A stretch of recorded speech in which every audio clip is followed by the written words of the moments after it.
What's up everyone, John from ARTV. It's time for a throwback review. This week we're going to be talking about No Doubt's third studio album, one of the most commercially successful records of all time. I'm talking 10 million records sold in the US, 17 million worldwide. It's called Tragic Kingdom, and if you've never heard it, holy shit, let's change that and let's tell you why you need to. I love it when a record sees this much success in the pop world, but is also just an incredibly good record. In fact, there's really almost nothing that I can complain about whenever I listen to Tragic Kingdom, and I just forgot exactly how much I love this album whenever I came back to it, listening to it all week for this review. One of Tragic Kingdom's greatest attributes is the fact that you can play it over and over again, and it's just such a fun ride through and through and through. There's songs that are definitely more serious in their subject matter, but I love the fact that it's not all just about relationships and love and lust and etc. There's actually ideas here flowing forth out of the mind of young Gwen Stefani. I wish I could say I saw even a trace of this in Gwen's new solo stuff, but I just don't. This was Stefani's first time on Tragic Kingdom writing lyrics for an entire record because her brother Eric Stefani left the band in 1994, leaving everything on Gwen's shoulders. How did it turn out?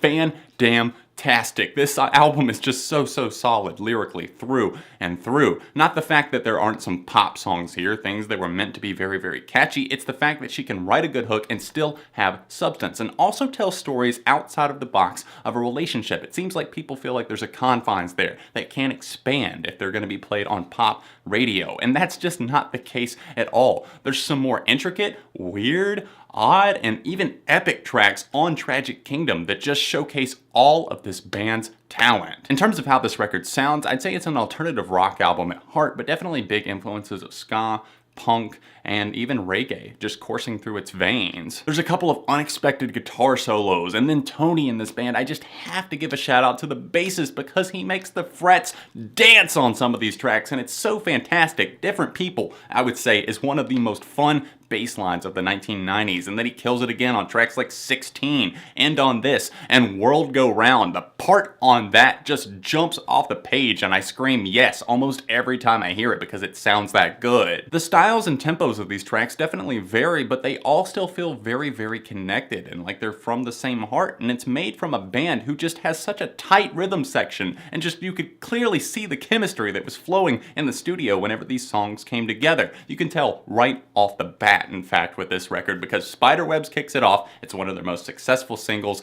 and there's a reason why. The bass line practically smacks you in the face, and Gwen Stefani is just so fervent and passionate and charismatic as a vocalist on this track that it makes you really care about what's going on here. There's a really interesting story behind the track, and just a weird relationship with an almost stalker she was having, someone who kept calling, and it makes for one of the catchiest choruses on the entire record, and just something that has truly stood the test of time. And pop music today, it's just in and out. Get something on the airwaves and then it just dissipates overnight. There's a reason that songs like Spiderwebs, Just a Girl, Hey You have stuck for 20+ years. It's because there's something more there. There's layers to peel back and there's things to enjoy. Each time you hear the song, and really this record in general, you find something new to appreciate. The talent of this band, the horn section, the brass, the bass, the random guitar solos that slide in there, and then just Gwen Stefani's cooing vocals that go from intense to more laid back, and the harmonies. There's so much here on Tragic Kingdom that you just don't want to miss out on. Ska punk influence moments like Excuse Me Mister and Sunday Morning definitely show how energetic Stefani can be as a vocalist, really just taking control of the mic. The instrumentals there are just so much fun. In fact, I find myself getting lost inside of those more often than not, but I also can't ignore some of the slower moments like the awesome ballad Don't Speak, which has an awesome little strummed acoustic guitar on it that just builds up into a really cool track, and other epic moments like the title track Tragic Kingdom, and of course The Climb, which definitely takes its time getting to the peak. It was originally one of my least favorites, and I still wouldn't call it a top favorite of mine, but it's a fantastic little tune that really takes its time in getting to the point, but also doesn't bore the listener because of the fact that it runs for 6 minutes. Unfortunately, there's one moment that doesn't really do that much for me, almost seems just a little bit silly, too formulaic. You can do it. It's not a track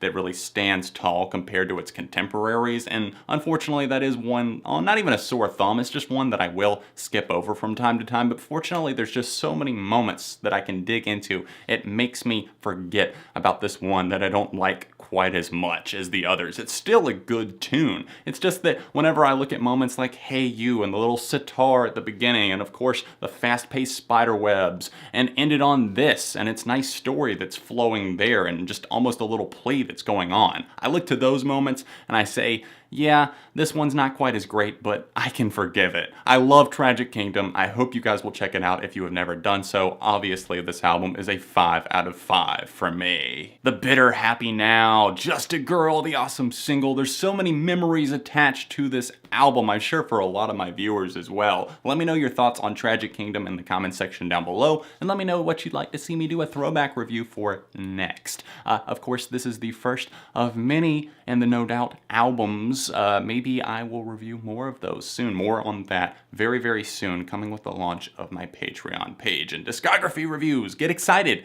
Thank you for 30,000 subscribers. Once again, I already said it once, but it doesn't hurt to say it again because I am very, very grateful for the support that I've received here. And also, side note, I want to point out that I've really enjoyed doing these Throwback Thursdays. It's actually very therapeutic for me, getting through a lot of awful releases that I'll hear in a week, and then coming back to an album that you guys really want to see me talk about, or an album that I've really enjoyed from my youth, or something that I've been meaning to check out for a long, long time, but had never gotten around to. Yeah, it's awesome, and I get to listen to a cool record through and through throughout a week, and there's not a ton of pressure on me to do it because it's not like a brand new release or anything, and 21 years ago, it's only going to turn 22. Exactly how late can I jump on the train for Tragic Kingdom?